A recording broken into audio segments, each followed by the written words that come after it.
kita akan belajar materi kelas 4, tema 1, subtema 2, kebersamaan dalam keberagaman, pembelajaran 1. Kita baca teks berikut ini untuk menemukan gagasan pokok dan gagasan pendukungnya dari masing-masing paragraf. Oke, kita mulai dari paragraf pertama. Bekerja sama dalam keberagaman. Edo dan kelima temannya mendapat tugas untuk melakukan percobaan tentang bunyi.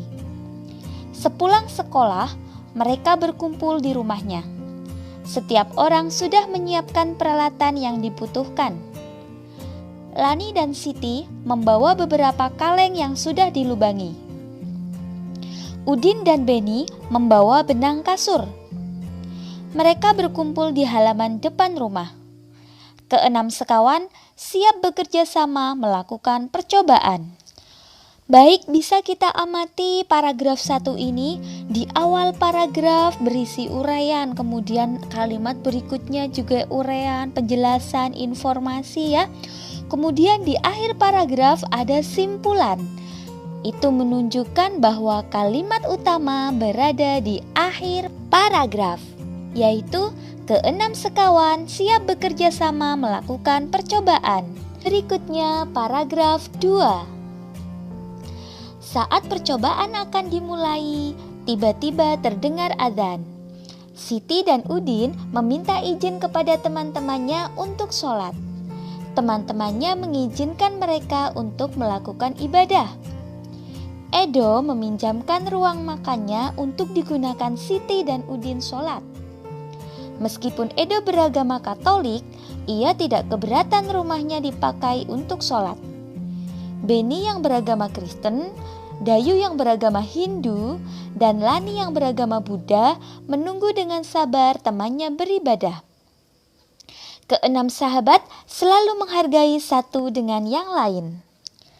Bagaimana adik-adik, kira-kira manakah kalimat yang mengandung topik permasalahan?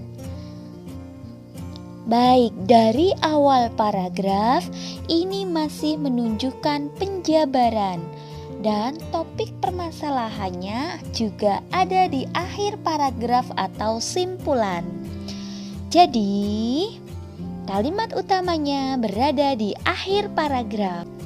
Lanjut paragraf ketiga. Tiba saatnya keenam sekawan melakukan percobaan. Setiap orang menunjukkan tanggung jawabnya dalam bekerja. Tidak ada satupun di antara mereka yang duduk diam atau memberi perintah saja. Semuanya ikut bagian dalam percobaan. Saat Dayu membutuhkan pertolongan memotong benang, Udin datang membawakan gunting. Saat Edo kesulitan menalikan benang di kaleng, Siti ikut membantu. Keenam sahabat bekerja sama dengan semangat. Mereka hidup rukun, saling membantu meskipun berbeda agama. Nah, untuk paragraf 3, kalimat yang mengandung topik permasalahan, kira-kira yang mana adik-adik? Dari awal paragraf, itu masih isinya tentang uraian, penjabaran. Nah, di akhir paragraf itu isinya simpulan, berisi topik permasalahan. Jadi, kalimat utamanya juga di akhir paragraf. Selanjutnya, tulislah gagasan pokok dan gagasan pendukungnya pada peta pikiran berikut. Allah menciptakan organ tubuh kita dengan bentuk yang sempurna. Salah satunya adalah indera pendengaran. Dengan menggunakan indera ini, kita bisa mendengar berbagai suara, seperti kicauan burung,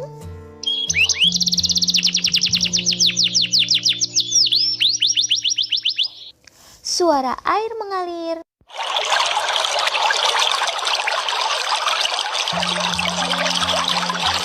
dan musik.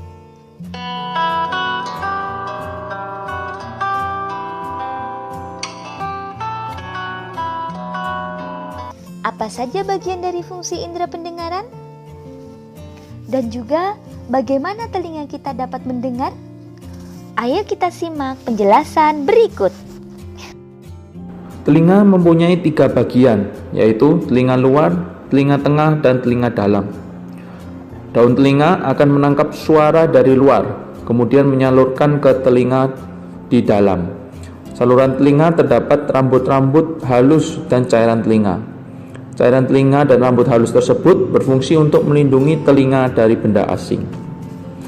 Lapisan membran timpani memisahkan telinga luar dengan telinga tengah. Gelombang suara yang masuk membuat membran timpani bergetar dan disalurkan getarannya oleh malleolus, incus, dan stapes, sehingga getaran tersebut bisa sampai ke telinga dalam. Pada telinga tengah terdapat tuba eustasii, membuka dan menutup, yang fungsinya untuk mengatur tekanan udara pada telinga luar dengan telinga yang bagian dalam. Telinga dalam terdiri dari tulang-tulang dan struktur membran yang dilindungi oleh cairan. Terdapat kanal semisirkular yang berfungsi untuk mengatur keseimbangan tubuh. Koklea mempunyai bentuk seperti rumah siput yang berisi cairan dan terdapat organ of Corti di dalamnya. Organ of Corti ini mengantarkan getaran yang diterima menuju ke saraf pendengaran sehingga kita bisa mendengar suara. Singkatnya, telinga akan menangkap suara dari luar kan disalurkan ke lubang telinga dan ke telinga menuju ke telinga bagian dalam dan ditangkap oleh organ of Corti untuk disalurkan ke saraf pendengaran sehingga kita dapat mendengar suara tersebut. Dengan indera pendengaran, kita dapat mendengarkan bunyi-bunyi yang berbeda. Keanekaragaman bunyi yang berasal dari tempat ibadah dapat pula kita dengarkan. Ada berapa agama yang diakui oleh pemerintah di Indonesia? Agama yang diakui di Indonesia ada 6, yaitu Islam, Kristen, Katolik, Hindu, Buddha, dan Konghucu. Semua masyarakat Indonesia tentu meyakini salah satu agama atau kepercayaan tersebut. Untuk itu, diperlukan toleransi beragama di lingkungan masyarakat agar tercipta kerukunan antar umat beragama. Berikut perilaku toleran dalam kehidupan beragama.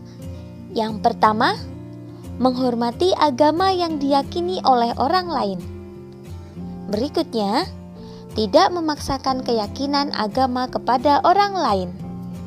Lalu, bersikap toleran terhadap keyakinan dan agama yang berbeda. Kemudian, melaksanakan ajaran agama dengan baik.